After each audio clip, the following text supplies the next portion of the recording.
Welcome to the Car Cult. Following our first show in this new series called The History of Cars, where we explored how the venerable Ford Motor Company helped to win World War I for the Allies.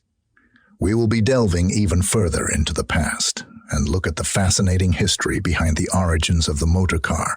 Before we dive into this video, first a message on this series and the Car Cult channel. On the Car Cult channel, we are hoping to bring weekly shows to you, our viewers, on all that is happening in the car world, whether it is new car announcements, car culture, or car-related entertainment and video games, or at the movies. This is your one place for everything to do with cars. In the History of Cars series, we will be exploring the nearly 200 years of the motor car. We will be diving into how the invention of the motor car changed the course of history and how it left an indelible mark on human civilization. So, buckle up for some of the most fascinating stories that the motor world and history has to offer. Chapter 1. What is a car? Before we can launch into finding the first car ever made, we have to define what a car actually is. This is more complex than may appear at first sight. Can a car be simply defined as an object that transports people or cargo on wheels? Well, in that case, we would have to go back to ancient times. And the first car would, in times of peace, be the humble horse and cart, or in the theater of war, the mighty chariot. That doesn't seem right. An important element in the car is the manner in which it is propelled forward. I think we can all agree the propulsion method has to be something other than an animal or human. This would leave us with propulsion methods such as gasoline, electric, hydrogen, or a renewable option such as solar or wind. Or if you don't want to ever fill up again a nuclear-powered car. So we are going to keep our definition very broad and define the car as an object that can transport people or cargo over land on wheels using a propulsion method other than an animal or human. The one other element that we would need to bring into our definition would be the size of the car, as we want to differentiate the car from a semi. So for the purpose of our exploration of the very first cars, let's define the car as having the ability to transport between 1 and 8 people. Having now defined what a car is, let's take a look at some of the very earliest examples of what would become the world-changing motor industry. Chapter 2. The First Cars. Steam Machine of Verbiest. The very first example of what would be passable as a car was a steam-powered vehicle designed by a Flemish member of a Jesuit mission in China, all the way back in 1672. Born in 1623, Ferdinand Verbiest was a missionary in China during the Qing dynasty. He was a man of many talents, being an accomplished mathematician and astronomer. He went on to prove to the third emperor of the Qing dynasty, known as the Kangxi Emperor, that European astronomy was more accurate than Chinese methods. Ferdinand Verbiest would become a close friend to the Kangxi Emperor, teaching him geometry, philosophy, and music. Verbiest would go on to design what some have claimed is the first ever car, being a self-propelled vehicle that was small in size, measuring in at 65 centimeters long. It is not known if the designs were ever built, but due to its diminutive size, it was unable to carry a driver or any passengers, and as such falls outside of what we would view as a car. Fardier à vapeur. We would see the very first actual full-size self-propelled mechanical vehicle designed and built by Nicolas Joseph Cugnot in around 1769. Known as the Fardier à vapeur, this is widely regarded as the very first example of what is effectively the world's first automobile. Cugnot was born in Lorraine, France, where he trained as a military engineer. In 1765, he began experimenting with working models of steam engine-powered vehicles for the French army. The intention was to transport cannons to the front lines of the battlefield. Combustion would convert the reciprocating motion of a steam piston into a rotary motion by utilizing a ratchet arrangement. He would make a small version of his three-wheeled fardier à vapeur in 1769. A full-sized version would be built a year later and was specified to be able to carry 4 tons and travel at 4.8 miles per hour, a performance that it would not be able to meet in practice. The vehicle itself weighed in at 2 tons and had 2 wheels at the rear and 1 at the front, replacing where the horses would normally be. The front wheels supported a steam boiler and the driving mechanism. It was steered by a double handle arrangement and could reportedly seat 4 passengers and travel at a sprightly 2.25 miles per hour. The vehicle was said to be very unstable due to its poor weight distribution, something which would not be ideal on the battlefield where it was expected to travel over rough terrain and even climb steep hills. The steam boiler was known for its terrible performance, and the vehicle's fire needed to be relit and its steam raised again every quarter of an hour, reducing its overall speed and distance it could travel. After some trials of the vehicle, the project would be canned by the French army.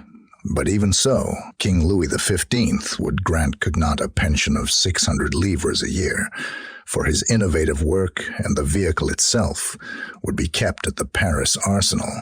In 1800, it was moved to the Conservatoire National des Arts et Métiers, where it can still be seen today. The fardier à vapeur would obtain another less honorable first when a second prototype vehicle would be involved in the world's very first car accident, when it knocked down a brick or stone wall in a Paris garden or part of the Paris Arsenal walls. The story would be reported some 33 years after the incident is alleged to have happened, with a story persisting that Combustion was arrested and convicted of dangerous driving. Another alleged first for him, puffing devil. In 1801, Richard Trevithick, a British inventor and mining engineer, would build what is thought as the first steam-powered road vehicle.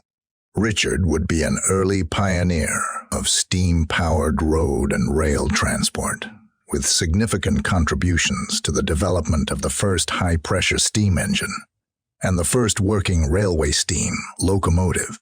His early experiments involved high-pressure steam engines, first with a stationary one, and then one attached to a road carriage. Richard would go on to build a full-size steam road locomotive in 1801, which he would name the Puffing Devil. The vehicle was equipped with a firebox enclosed within the boiler, with 1 vertical cylinder. The motion of the single piston was transmitted directly to the driving wheels by means of connecting rods. The Puffing Devil reportedly weighed 1,520 kilograms fully loaded and had a speed of 9 miles per hour. He successfully demonstrated the vehicle when it carried 6 passengers up 4th Street in Cambourne. The locomotive would break down 3 days later when it passed over a gully in the road. The vehicle would be left under some shelter with the fire for the steam engine still burning. The operators would head to a local pub for a meal and drinks whilst the water boiled off. The engine overheated and burned before setting fire to a shed. The vehicle was destroyed in the resulting fire. This would be no setback for Richard, and instead, he would use it as the testing ground for what would be dubbed the world's first self-propelled passenger carrying vehicle, the London Steam Carriage. London Steam Carriage. Not all the details of this carriage are known, but the original patent has survived. The carriage had 8-foot diameter driving wheels, which were designed to smooth out the road surfaces and prevent the fire from being extinguished from the shaking. The engine had a single horizontal cylinder, which, along with the boiler and firebox, were placed over the rear axle in contrast to the fardier à vapeur. The piston motion was transmitted to a separate crankshaft via a forked piston pod, with the crankshaft driving the axle of the driving wheels. When completed, the London Steam Carriage was driven 10 miles through the streets of London with 7 or 8 passengers at a speed of between 4 to 9 miles per hour. Unfortunately for Trevithick, he would crash the carriage into some house railings. The lack of interest from potential purchasers and lack of further investment would cause the carriage to be scrapped. Chapter 3. The first internal combustion car. Hydrogen gas car. In 1807, Isaac de Rivaz patented a hydrogen-powered internal combustion engine with electric ignition. De Rivaz would fit the engine to a primitive working vehicle, which has become considered the world's first internal combustion-powered automobile. The French-born Swiss inventor became fluent in Latin and mastered mathematics and geometry while studying mechanics throughout his life. He would start to experiment with steam-powered vehicles and studied ignition of combustion gases. After retiring from the army, he would use his experience with cannons to lead him to think about utilizing the explosive charge to drive a piston instead of steam. In 1804, he began to experiment with explosives created inside a cylinder with a piston. He would go on to invent a primitive internal combustion engine, which was powered by a mixture of hydrogen and oxygen and manually ignited by an electric spark. What would become known as the de Rivaz engine was pioneering. This engine would be placed in a small experimental vehicle in 1807, and then in 1813, he would build a larger 6-meter-long vehicle, weighing almost a ton, and called the Grand Char Mécanique. The explosive gas mixture used was now composed of about 2 liters of coal gas and 10 to 12 liters of air.